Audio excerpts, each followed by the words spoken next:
Trump's been going after DeSantis relentlessly and attacking Florida. He went after Kayleigh McEnany yesterday, which I think actually has shifted things a little bit. You know, it's one thing when Trump goes after all of like the deep state people, or he goes after like middle management government people, CIA people, et cetera, et cetera. But Kayleigh was so outwardly a defender of him and did it so well at the height of COVID with the hostile media that I even saw some of Trump's most loyal backers yesterday finally being like, enough is enough. Like this guy who talks about loyalty all the time, who has he not turned against? I would ask you that.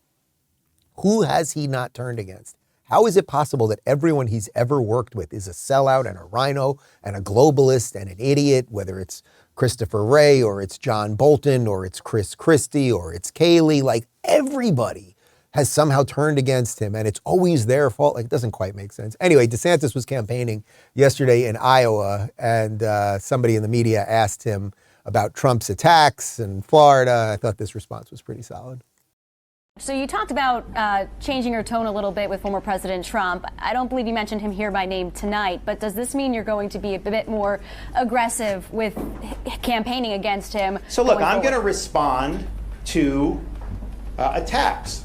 I mean, if you say Cuomo did a better job with COVID than Florida did, first of all, that's not what he used to say. This is like new. Like 6 months ago, he would have never said that, right? He used to say how great Florida was. Hell, his whole family moved to Florida under my governorship. Are you kidding me?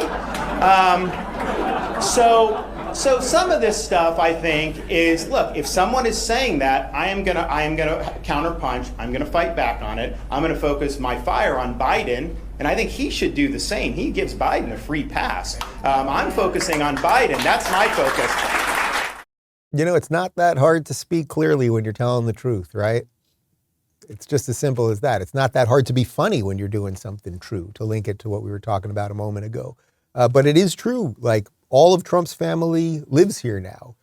Several of his kids and all of his grandchildren moved to Florida during COVID because of the policies of Ron DeSantis. Trump is not attacking Biden at all. I would recommend you look at Trump's Truth Social feed. You could look at Jason Miller, who I think is the campaign manager. Look at his Twitter. It's all against DeSantis, right? And DeSantis said the right thing. I'm not going to spend all day attacking him, but I will respond to attacks. And again, the reason I'm laying this out for you guys the way I am is I think there is a more mature way to do all of this, and we're starting to see it. It is being born. And I don't think we want it to be stillborn. I think we want it to be born and given a chance to grow. And I think that is what I will do as we continue this crazy year and a half.